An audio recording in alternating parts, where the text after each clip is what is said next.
Yan, makikita nyo kung paano basahin ng Cameo 4 yung ating registration marks dito sa ating holographic sticker. Yan, okay, so mapapansin nyo, na-read niya ng maayos yan at the same time, nakat niya ng maayos yung ating holographic sticker. Marami kasing nagtatanong sa atin na hirap daw basahin ng Cameo yung kanilang sticker pagka holographic, no?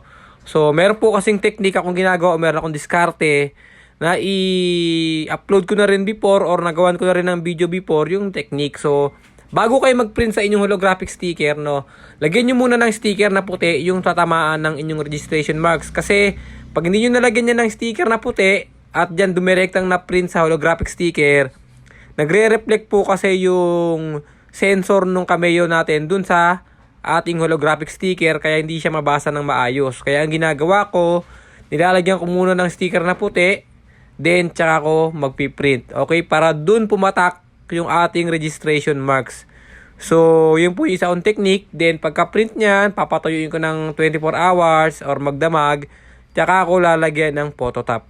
Ito po, na-read ng maayos at the same time, nakat din po yan ng maayos. Okay?